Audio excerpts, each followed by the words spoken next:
We have an absolutely incredible conversation lined up for you today. We're diving deep into the world of pleasure, sensuality, and body wisdom with the amazing Melanie Bonk. Melanie is a somatic healer and certified love, sex, and relationship coach who specializes in helping people reclaim their birthright of ecstatic pleasure and sacred connection. This episode is packed with insights on self-worth, community, and how even small, simple practices can reconnect us to our senses and unlock profound joy and, yes, pleasure. So grab a cup of tea, get comfortable, and join us for this amazing discussion with Melanie Bonk.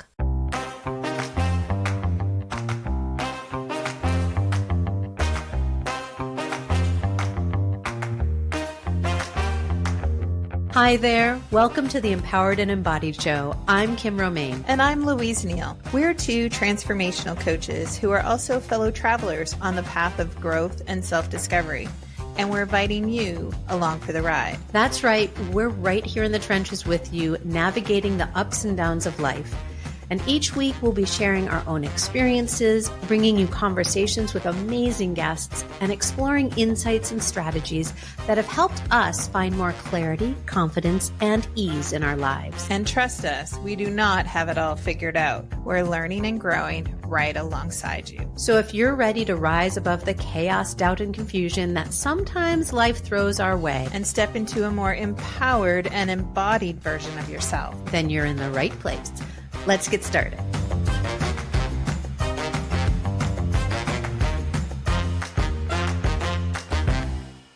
Hello, everyone. Welcome back to another episode of the Empowered and Embodied Show. We are so glad to have you with us today. We're going to introduce you to our guest in just a moment, but my name is Kim Romaine. I'm one of your co-hosts here, as always, joined by my other co-host. That's me, Louise Neal. And just briefly, over on the other side, we have our guest today. Hi, I'm Melanie Bonk. Hey, Melanie. We're so glad you're here.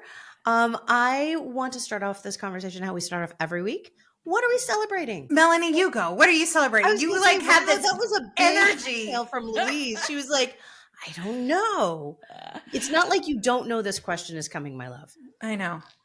I am happy to begin. And, my celebration is so fresh and so vibrant that I'm super happy to be celebrating with somebody. But I just had my first crazy menstrual cycle with perimenopause. And I'm actually celebrating it so hard because it was a beautiful, where did it go? What's happening? What's going on? I'm usually right on the schedule. And this was 55 days stretch without having any menstrual cycle. And it wasn't terrible. It wasn't the worst thing that happened in the world. And I'm going through it with pleasure and bliss. And so I think it's a celebratory entrance to a new season of my life. And I'm so excited to see what happens next. Oh, I love that. I love that so much. Yeah. Yeah. Good stuff. Mm-hmm. Oh, Charlie's celebrating with you, Louise. I know. I'm celebrating. Melanie, you talked a little bit about it when we were in the green room. That sisterhood.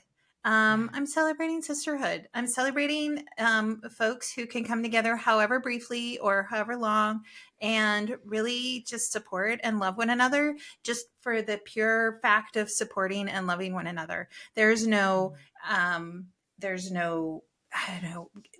take, there's no pressure. There's just people who want to be people together. And I'm supporting that because I've been so blessed this last week around that. And just seeing how many people I have in my corner is amazing. Amazing. Beautiful. Love that so much, Louise. And yeah, without ulterior motives, that's huge. Yeah. And so much the energy that we are being ushered into, right? We are really leaving that energy of all these ulterior motives, always having a reason. If I don't have a reason, if I can't ask you for something, there's no reason for me to be with you. Instead, just being to be. I love that. I love that. Yeah. I'm celebrating a tremendous number of downloads that I'm getting. It has been, so when we're recording this, we have just recently entered the Pluto into Aquarius transit. which will be our next 20 years, which is sort of what I was alluding to with what we're ushering in. And holy cazoli pants. Wow, the downloads have been intense this week. Not always beautiful, but I am super grateful for them, and I am celebrating them, and I'm open to what this season is going to bring, with more and more of these happening in a way that I didn't realize I had been preparing for. Like, I knew I had been getting downloads. And for those that don't understand what I'm saying when I say downloads, it's like messages and clarity and visions that just kind of come into the moment for no apparent reason, right? Some people might call it a gut response or intuition. Yes, those are connected to it as well. But I have been, quote unquote, preparing for this level of downloads for a really long time. And it's amazing to be here with this much energy. So I'm celebrating that. Scary as hell, but I'm celebrating it. Ooh, like we're all like celebrating possibility. I love that, right? Like it's just like, ooh, that's the card I pulled for you yesterday. Oh, look at that. I love it. All right, before we get much further, Melanie, I want to introduce the world to you officially. Yes. So I'm going to read a little bit of your bio so they'll get a snippet of who you are. So Melanie Bonk is a somatic healer, a certified love, sex, and relationship coach, also a CrossFit coach. And she is here to help you, and I love this, bonk better. Yes. Beautiful. With her trauma-informed approach to sexual empowerment and primal love, she helps individuals and couples claim their birthright of ecstatic pleasure and sacred lovemaking. She is a wife and mama of 4, and she is here to share with us real-life practices and strategies to thriving throughout all stages of life, as she alluded to for her own self in the celebration, in a blissful state of pleasure. Melanie, ooh, I'm so glad you're here. Ooh, I mean, that gave me chills. That's so good. Love that. I love when we hear our own bios and we're like, hell yeah, that's me. Well, and that's what we want for our listeners too, right? Is to be able to step into that place in those moments. Either it's looking in the mirror, or it's talking to a friend, or wherever that is, where you get to say like, "Oh, hell yeah, that is me." Yeah. Like I'm fully in it, and I'm fully owning it. Mm-hmm. Mm-hmm. Okay, so this is the burning question. Your last name. Mm-hmm. And your choice of expertise, like, is that the fates or? Yes, it's definitely the fates. It is my husband's name, and I came together with my husband 25 years ago. So we were semi babies in adulthood, and it just came. And the funny thing is he works with folks that are having emergencies, so he can use that last name for his work as well. So we're both just really owning our purpose and our karma. Whereas with the Romaine last name, we have nothing to do with lettuce. So Melanie, tell me a little bit about kind of how you found your way to being empowered, especially through sex, relationships, like owning it, because there's a lot of folks who don't find their way to that part of them. So tell me a little bit about that. Well, I have to say that I was 100% raised by a mother who was very sexually empowered, and she passed that along with me. So she gave me language and tools, and always talked about sex and pleasure in a super positive way. So I had that going into my body, into my nervous system at a super young age. Even though I grew up in a household full of divorce, all sides of my parents, whether that's a biological parent or a step parent, have been divorced and remarried 3 times.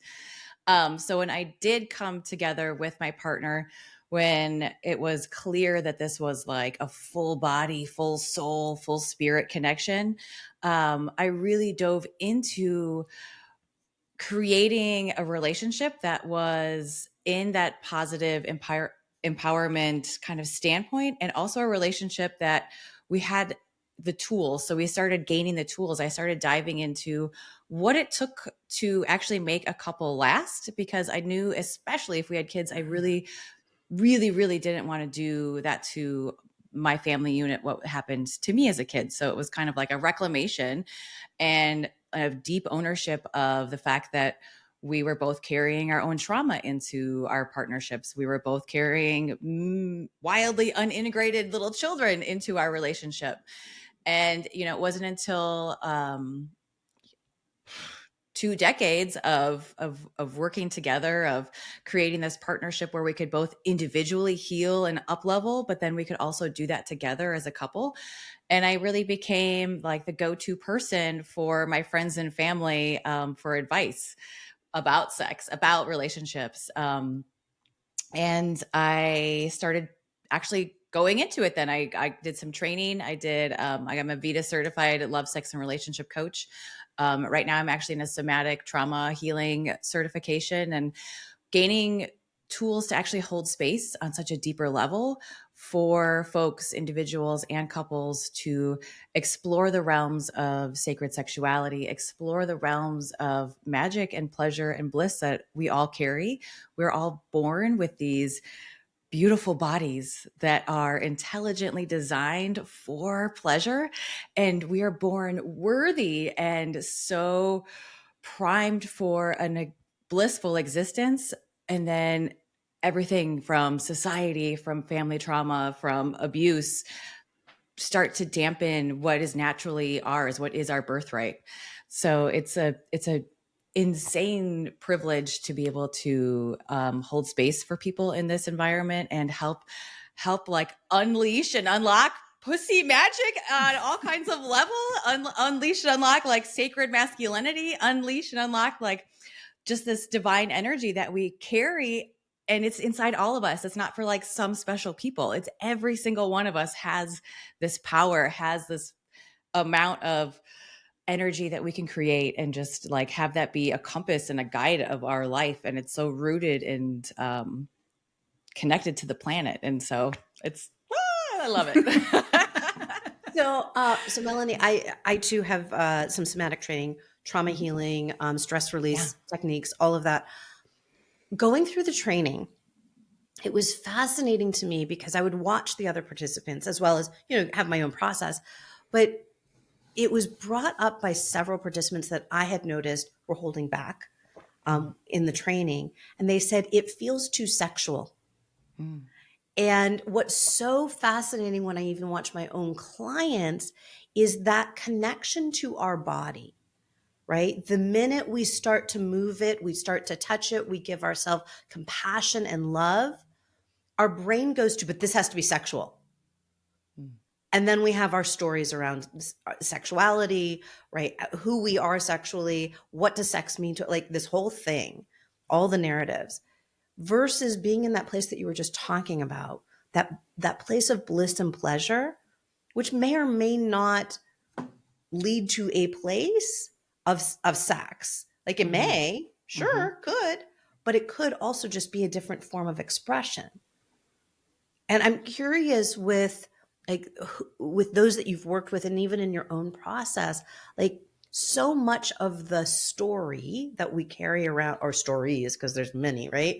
Stories around our own sexuality, what sex means, who we need to be when we show up in our own sexuality, how that bogs down our connection just to our bodies. Mm-hmm. I'd love to explore that. Yeah. And I think it was really an aha moment when I first really started to peel apart sexuality from sensuality. Yeah. And being a sensual, alive, like full body, fully here with all the senses, smelling, tasting, hearing, allowing all of that to come into your body is such a difference. Because yes, when you say sex, when you say sexuality, immediately it's media, what we see in porn, what we see on TV, the books that we read, the trauma that carries with it. But when you think of sensuality, that's like rich and deep and vibrant. And that doesn't have to involve sex at all. It can involve just the way you touch your body, the way you move. So really peeling apart the layers. And And even if those two words don't seem good, here's the magic, is that you get to pick whatever word you want it to be. And then you get to assign the meaning. You don't have to be prescribed or subscribed to anybody or anybody else. It's all about you. It's the individual person. Yeah, that getting reconnected, right? We do get stuck in our stories, and even the language that we're using to say, what does that mean to connect deeply to ourselves? What are you finding that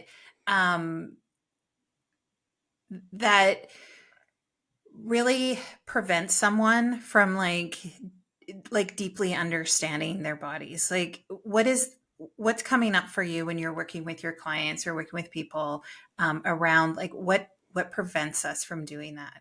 I have a story, but I want to hear yours. I think there's an epidemic of unworthiness. I mean, there are hundreds of thousands of companies that are especially targeting women, saying that we aren't good enough unless we have this product, unless we look like this, unless. And every single time we see that and hear that story, it's like, I'm not worthy enough. I don't deserve that. Oh, that's not for me. I'm not that kind of person. And so it's really, I really guide my clients into understanding that you are, like I said, born worthy, and that worthiness gets stripped away. And when we bring that worthiness back into our bodies, and like back into our bodies, like full on in our bodies, letting every cell in our bodies fill up with that worthiness, be rooted in that worthiness, then it unwinds us and untangles us from all those stories, from the messaging that we're receiving the minute we're born. Yeah, it's so interesting because how the external influences how we are internally wired, how we're internally trying to find those answers. All of that exterior junk like doesn't just stick to us, like it like seeps into us. Yeah, I think that's, like Kim was mentioning, that's really why I love the somatic work, because people come into my realm for sure thinking that they're broken. My sexuality is broken. My pleasure is broken. And you're not broken. And actually, your body holds all of the wisdom. It holds your own medicine and it holds your own magic. My job as a coach is just to guide you and ask you curious questions into your body, and allowing your body to speak freely in this safe bubble of compassion and acceptance and honoring. And that's like, oh, and that, when I work with my clients and they're deep in a somatic practice, I'm taking notes, because when they come out of it, it's breathing, it's breath work, your eyes are shut, you're connected to the sensations in your body. Oftentimes people are like, I feel incredible, but I have no idea what I just said. And then so I give them session notes at the end of the session, because when you hear the wisdom that is pouring out of your body, when we're connected, when we've let go of the story and we return home, whew, it's like wisdom bomb after wisdom bomb after wisdom bomb. And there's so much clarity when we remove all of the other existing outside forces. Right. Because it is in the work that I do, it is about turning off the external noise. That external noise can be the environment we grew up in, can be the environment we're currently in, but it's also the systems that are imprinted on our DNA. It is, and it is ancestral, right? And it is, this is coming through multiple lineages. It's also the internal conditioned noise that we have. Because even if we can turn off the outside noise, we aren't sure what that conditioned voice is coming from, why it's there. And very often, I don't know if you find this to be true as well, Melanie, but very often it's not the why is a curious question and it's an interesting analysis, but very often the why isn't what's going to get you back in touch with your inner wisdom.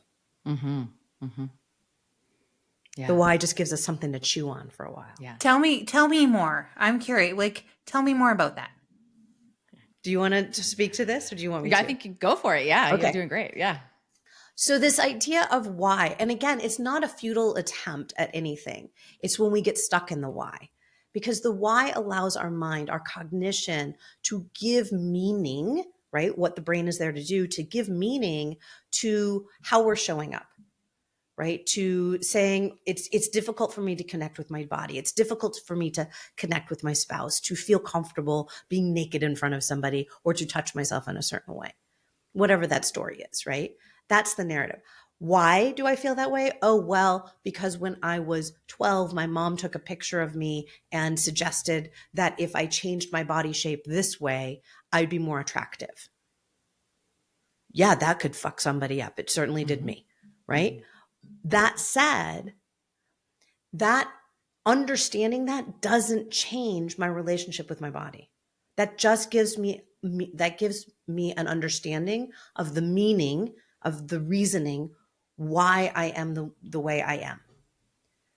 But when I step out of that and I go into the cellular shift that I'm trying to make, where I want to have more freedom, more connection, more compassion for the vessel that I'm walking around in, that has nothing to do with my why. That has nothing to do with what that cognitive space has glommed onto. It has everything to do with being present in the sensation and allowing those sensations and all of our senses to bring us into true connection with ourselves. Right? I mean, that's where I went with that.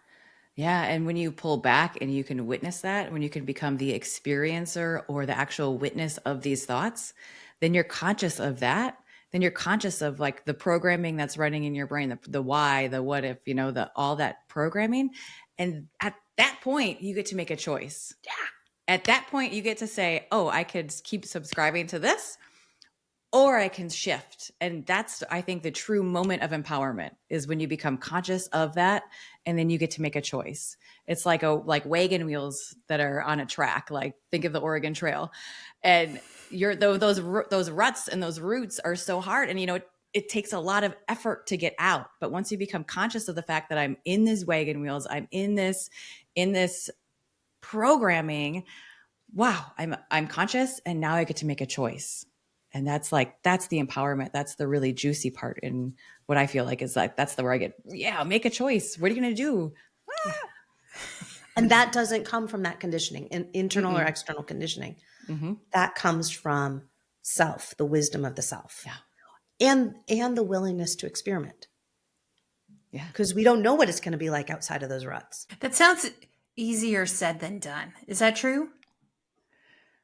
Well, I mean, it takes training, it takes coaching, it takes someone, again, helping you and guiding you into these realms that create, and it's a creating safety. So, I mean, that's like the first thing that we do with my clients is I create safety in this environment and bubble of love.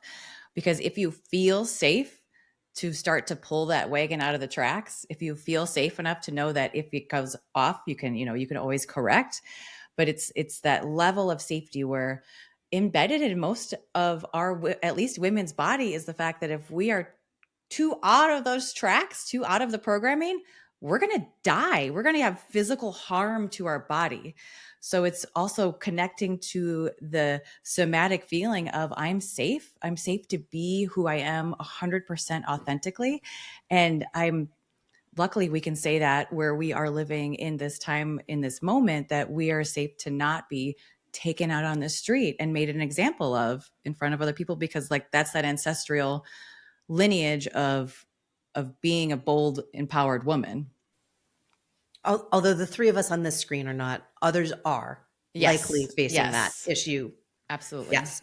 So I just want to acknowledge that, yes, the three of us do have the privilege to not be there. And others, unfortunately, are going back to that place of being dragged out on the streets and being made I just lost the word. Being harmed. Example. Yeah. There we go. Yeah. Being harmed. It is so interesting to me because when we have that safe space, when we feel like we can attempt something different, again, the narrative, the cognitive it's almost a chicken and an egg. It's like, I have to take the step, but to take the step, I have to be okay to take the step. I was in a conversation yesterday with somebody who was sharing with me speaking of ancestral, something from her great, great, great, great grandmother that was given to her at age 12 before she married her future great, great, great, great, great, great, great grandfather. And it was a lady's book of rules. And it was a book, and we've seen these things from past generations of this is right. This is your book of deportment. This is how you have to behave to be seen as a person in society. And if this is not how you can behave, then your comportment is off and you are not allowed to be in society. You will be shunned. You are a witch. You will be burned. You will, like, all the things. Mm-hmm. And so when we're talking about the freedom of expression of our bodies, of sensuality, of sexuality, of being in connection and empowered through our body, that's still a real, and particularly in the United States, as right we're dealing with, particularly now, that is a hotbed. So how do we step into this place of learning, right? If we are the typical North American individual, typical North American woman, how do we step into that space when there is such an attack on us and our bodies? Well, I think your celebration actually highlights that. It's the sisterhood. Or was that Louise's? It was Louise. Sorry, it's Louise's. It's the sisterhood. It's understanding and coming together. And I think this is something that has been life-changing for me, for sure. Life-changing for me and my pleasure of being surrounded by other females. No competition, only collaboration for the purpose of uplifting each other.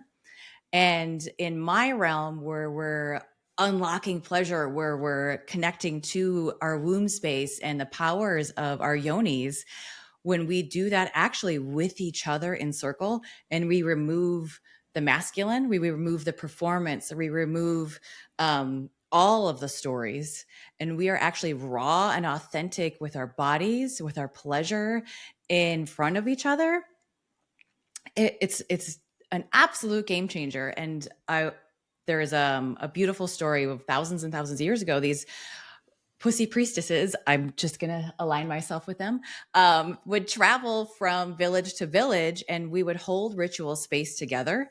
And we would actually show and teach females would show and teach other females how to actually fully express our pleasure, how to fully express our bodies in sacred ritual space.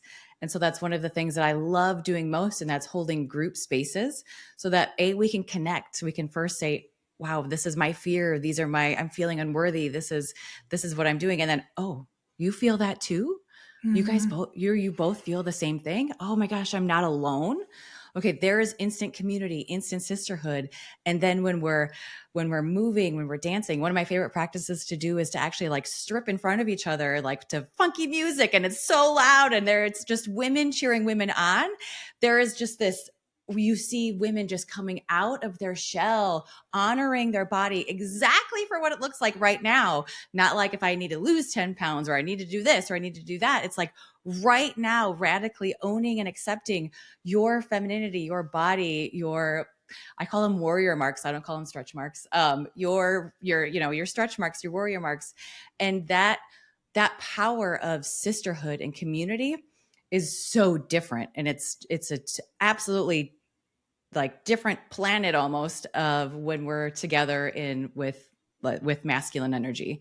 So I think it's that coming together and understanding that we're so much more similar than we think, and that we're systematically torn apart to feel alone, to feel isolated, to feel powerless. Whew, yes. So one of the groups that I'm currently in that I would consider kind of this really safe space is a group of women, and we've come together to talk specifically about what's going on with our bodies during menopause. And so I'm on the other end of my perimenopause journey, where I'm transitioning into the post place. And one of the things that I can see within the group is exactly that, is that when we come with our questions and we come with like open curiosity about what's happening to our bodies during this time, it's like other women are like, oh, thank God you too. Like, I thought I was alone. Uh-huh. Right? We're talking a lot now about the word dysfunction, right? And especially sexual dysfunction, because it really feels like when you're going through this stage of life that things aren't working like they used to. Things are happening and it feels dysfunctional. And that is just such a I'm going to say horrible word, because it's not that we're dysfunctional. We function differently. And it's this deep understanding of what that means that I find so empowering with this group of women. Just this, it's not just the textbook knowledge. It's the knowledge that I'm not going through this by myself, that someone else out there in the world is also like, oh yeah, me too. Or I get ya. Or I'm here to hold you. I don't even know what that's like. Tell me more, because I want to understand. There's a And it's, tremendous amount of guilt and shame around all. I mean, I know for myself, like I felt so seen when I could sit down with a group of women and be like, what's a libido? Like, because that really, I mean, it's not completely gone, but again, at 54, and I have had an IUD through my entire perimenopause period. So, I haven't been clear on what's perimenopause and what's not. Mm-hmm. And that's been a real challenge for me, because it's like, well, is it perimenopause or is it something else? Is it a different what's happening? And so having these opportunities to come into community with others, and even if nobody else is feeling what I'm feeling, I'm hearing what they're going through and I'm like, oh, I didn't experience that. Wow, I'm thankful I didn't. And I can hold space for you in what you're experiencing. Right? Because you basically give the list of perimenopause symptoms and you're giving the entire textbook of all problems you could ever have on earth. Mm-hmm. Like, everything. Yeah. Yeah. And, I just want to shed a light too on I think we look down sometimes and like look at womb space and look at yoni and we're like, how are you doing this to me? How, you almost feel a little bit betrayed. But I want to give the invitation to anybody listening who's going through this and feeling like that, when we bring so much consciousness and listening and honoring and love down to womb space, and that's whether you have the physical organs or not, we have all the nerve endings and we have that power, we have that intuition that lives in our womb space. When we as women, we meet our pussies with love, with connection, with physical skin on skin touch. And that could just be, I'm going to cup her, I'm going to hold her, I'm going to listen. That, for me thus far, which I'm early in the phases of perimenopause, it's a radical act of ownership and connection, as opposed to like, body, how are you doing this to me? I thought we had an agreement. yeah. And then what I'm really going to hopefully keep doing is having my own pleasure practices. And so that's something that definitely women are stripped from, again, with all the program that we've been talking about, but having our own connection to pleasure that's just for us, that doesn't involve orgasm. It just involves giving ourselves pleasure. And that connection, that juiciness, that vibrancy, that energy is going to be alive in her and in womb space, and then throughout your whole body after that. Like, I want you to say that again, because I really want to make sure people hear this, because that's another myth that we have that carries so much weight, right? Mm-hmm. It's one of those narratives. Well, if I'm not orgasming, if I'm not double orgasming, triple orgasming, quadruple, like, that there's something wrong with me. Yeah. Something wrong with my body. So can you please say that again? Yeah. So I want to give you permission right now to give yourself pleasure. That's it. Just pleasure. When the pleasure fills up your body. And in fact, I feel so much more energized and vibrant and alive when I don't have an orgasm, when I give myself joy, bliss, pleasure. And that could just be breathing. That could be cupping yoni and moving. That can be just hand on heart, hand on womb space. That fills me up. That fills up my cup first. And I am the only one on the planet who can fill my own cup up. If I'm going to be getting it from other people, then that's transactional. Then that feels kind of icky and gross. So if we as women like just start owning our pleasure, giving it to ourselves fucking first in the morning before we do anything else, changes your whole day. Yeah. Well, and that connection to that space that you're talking about, right? And I do want to take this, we are talking to women in particular right now, but I also want to like zoom out a little bit.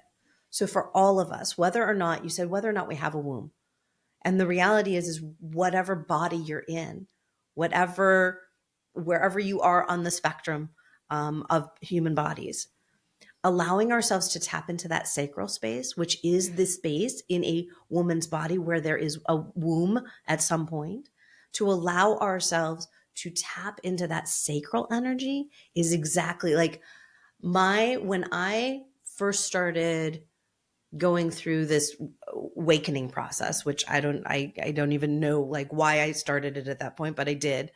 It was tapping into my sacral energy, which was tapping into this feeling of pleasure.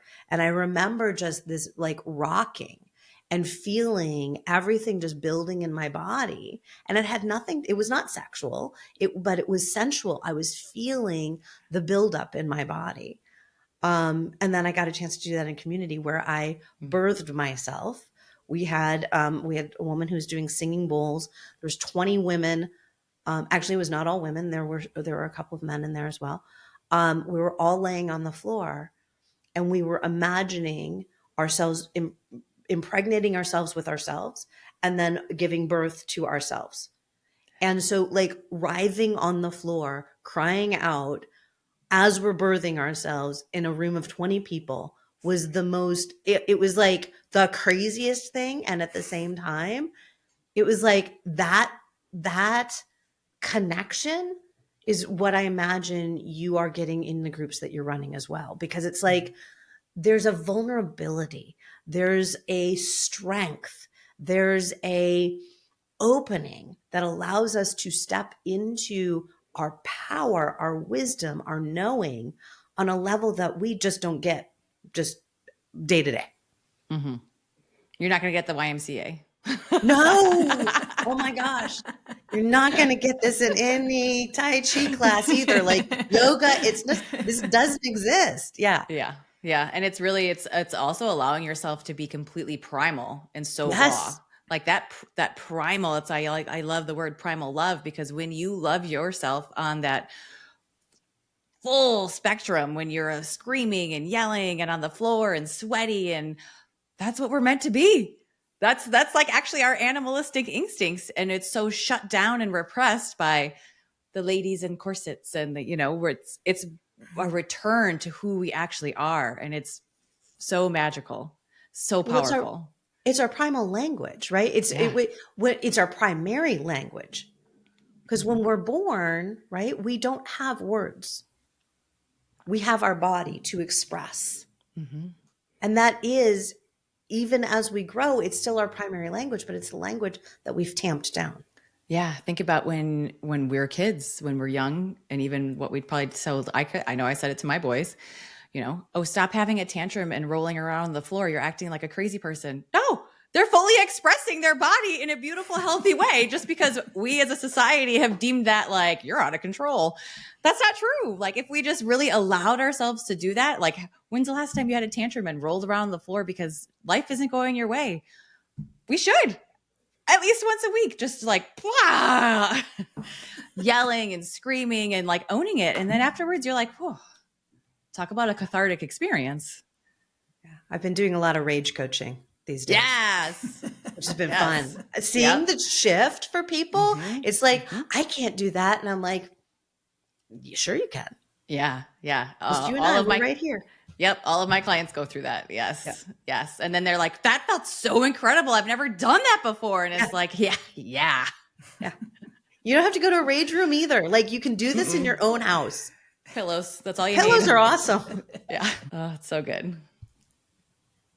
I love this conversation. We don't have it enough. We don't talk about And it's not just about sex or pleasure. We don't talk enough about what's going on in our bodies.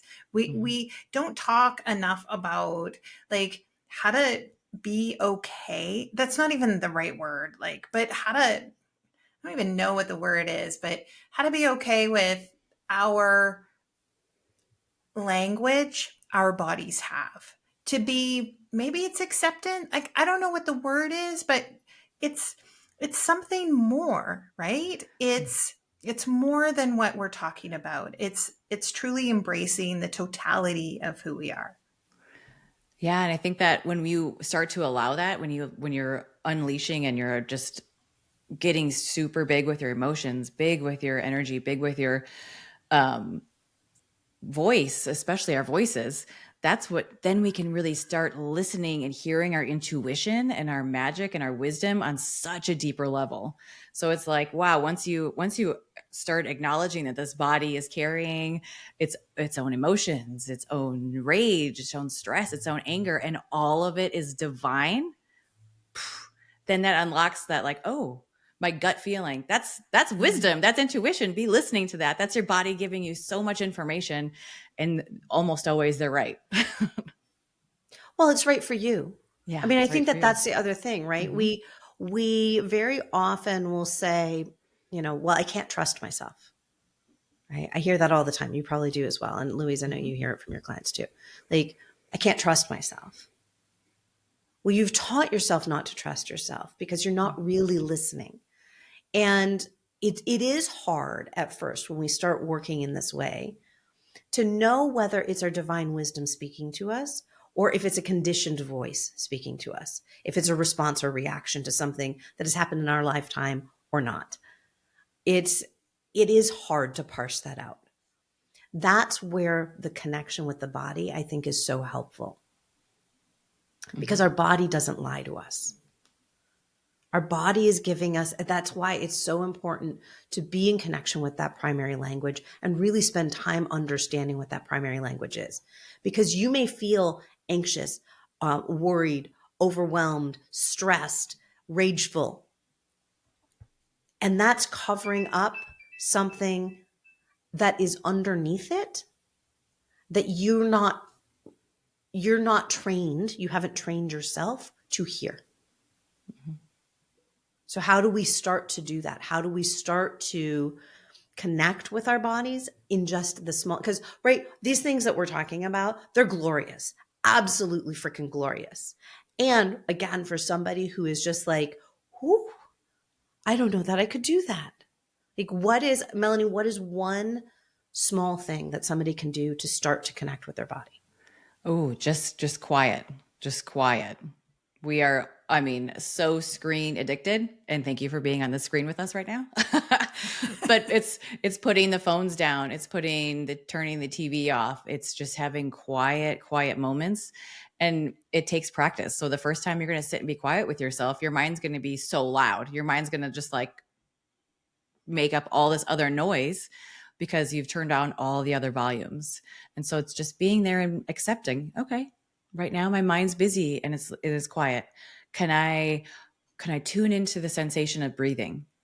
Can I actually feel the breath entering through my nose, and where is the breath going? Am I taking shallow chest breath, or am I breathing into my belly? Am I like having full belly breaths? So it can just be so simple as turning everything off, getting quiet, and just breathing and being conscious of your breath, feeling the breath in your body. And that's a good place to start. 2 minutes, 5 minutes. Yeah. Yeah. Kim, do you have an idea or thought, a practice that you share? Yeah, it's the stillness is super important. I know we've talked about that in other episodes as well. I think there's also an opportunity if we're practicing a little bit of stillness, is to, when the thoughts come in, is to start acknowledging and accepting the thoughts as thoughts. That's all they are. Not as truth, not as gospel, but as thanks for that thought. Thanks for that. And it's hard to do because we want to connect and attach to those thoughts. But before we can really get into the language of our body, we have to understand the language of our mind. And we have to acknowledge it, because it will fight us every step of the way. It's like trying to get the toddler to calm down. Like if you try to physically try to get that toddler, or you yell at them, it's just going to get bigger. So just acknowledge and accept that those thoughts are coming in, and allow them to be whatever they're going to be, without connecting, without judgment. That's kind of that second step to that. And then eventually you get to learn what the language is in your body. Oh, I love those. I love that. I've never been, I was going to say I've never been attached to my body, but I am getting more attached to my body. I feel like I came into adulthood and into my 40s just on autopilot, not really paying attention to a lot of the things that come naturally to many folks. And understanding our bodies, understanding our intuition, that it's not indigestion, it's actually intuition. Like things like that would seem so basic are actually still new to me, I think, anyways. And so to hear you both talk about like just these very simple like moments of connecting to something your body does, right? Connecting to that thoughts are thoughts, connecting to that breath is breath. These very basic, let's boil it down to the simplest thing, allows that little kind of crack in the door that shines a little bit of light. There, you can start there and then get really curious about, and then what happens if you push the door open just a little bit more. Yeah. Mm-hmm. Yeah. Well, two pieces of feedback there. One is we've done this work before, Louise, you and I, in our conversations of recognizing, right? Is that cognitive, or am I in my body? Right. Oh, yeah. That's what can open that door a little bit more, because we think we're in our body because we're using feeling words, but we're really describing something, and we're cognitive about it. So am I in my body, or am I in my mind? Right? That can really crack that door open. And two, and this is very personal, Louise, go back and read your human design report that I gave you, because it's all about intuition and body. I know, but it's like there's so much knowledge there, right? Like our bodies are full of knowledge, and it's like cracking into a safe sometimes to say like, ooh, right? What is in there? How do I get in there? How? You're Why? trying too hard. Yeah. See? And even a good practice could be just like I love to do in the morning before I even get out of bed, before I put my feet on the ground, is I hand on heart, hand on low belly, or hand cupping yoni. But whichever one feels more delicious to you. And that's just breathing in bed before you even start the day. And then there's sometimes the moments of just where you haven't got in the thought process. You're not in the grind yet. And you can just meet yourself with your breath, with hands on your body in your most squishy, delicious spot on the planet, and just meeting yourself there first. And you can even just take 20 breaths. And even if you're counting to 20, that's a little bit out of thought, and you're really focusing on the breath. Good way to start the morning. Yeah. What a beautiful offering. We could clearly continue this conversation all day, and we'd love to have you back to have another conversation. Yes. I'd love to know, what are those things that we want to underline and circle and like put big neon signs around to make sure the listeners are taking away with them today as their golden nuggets? Oh, I think definitely the golden nugget of stripping away sexuality and sensuality, creating two columns. And you can even, a simple practice that you could do after listening to this show is write down what sexuality means to you, or like, what are just the first hit words? What's popcorning those ideas down? And then notice the difference versus sensuality. What does sensuality mean? And then the permission to just give yourself pleasure. So give yourself delicious pleasure. No outcome, no goal needed, just to give yourself pleasure. And that pleasure could really just be holding a warm cup of tea and feeling the warmth in your hands and like smelling and tasting and making it a full 5 senses experience. So pleasure doesn't need to also be even touching your body. Pleasure can be reading a book, taking a bath, going for a walk in nature, and just allowing yourself to be like, wow, this is a really pleasurable experience right now. My body is super turned on. Yeah. Ooh, Yeah. I love that. And turned on, like, again, pointing at that one, like this idea turned on doesn't mean that, right? Like your literal juices are flowing. It's like, it means that you're excited. Yeah. That you're feeling pleasure.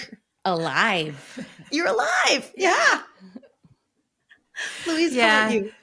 I think this whole conversation has been about 2 things for me. It's been about possibility, right? We kind of started off our conversation today talking about, look at where we're at and look at what's possible.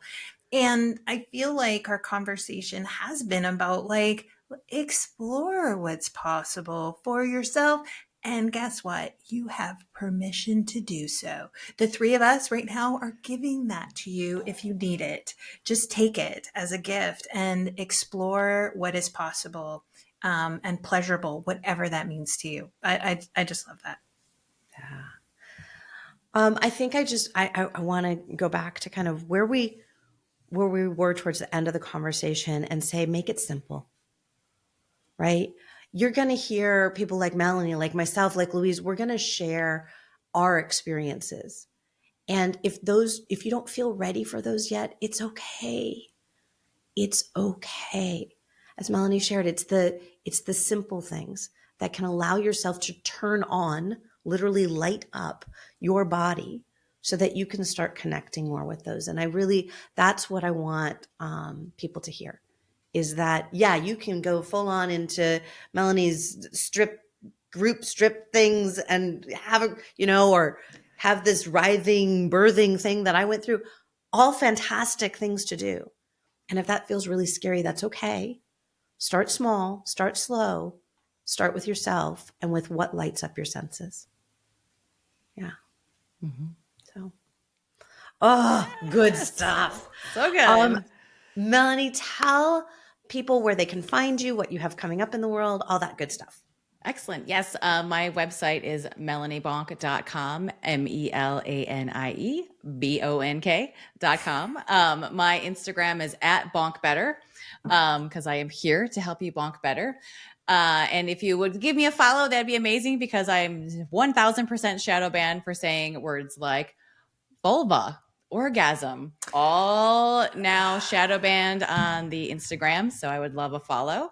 And actually coming up January 31st, I'm hosting a bed in with 2 other sexuality coaches, where we are encouraging couples to dedicate a full weekend of pleasure, of connection, of intimacy. And they're going to be there to guide you. So we're dropping in on Friday. We've got practices throughout the day on Saturday, as well as a couple practices on Sunday.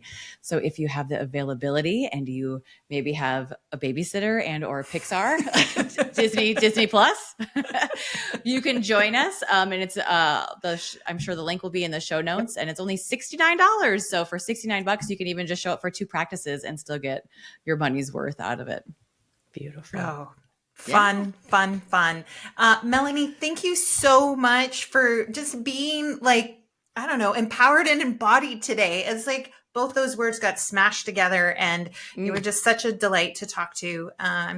Yes, you're coming back at some point. Talk more. Excellent. Thank you so much. Melanie. Thank you, listeners. We're so glad that you dropped in again and gave us a little bit of your time today. We hope that you're taking away some delicious practices for yourself as well. Yummy. Take care. Bye for now. Bye, everyone. And that's all for this week's episode of the Empowered and Embodied Show. We hope today's episode has sparked something within you. Remember, we're all on this journey together. If something did resonate with you today, why not share it with a friend who might need to hear it too? You can find us everywhere you listen to podcasts. Don't forget to subscribe so you never miss an episode. And if you're feeling generous, leave a review. Your feedback not only helps others find the show, but also helps us understand what's most valuable to you. Until next time, be kind to yourself. stay curious, and remember, we're walking right alongside you. Thanks for being part of our community.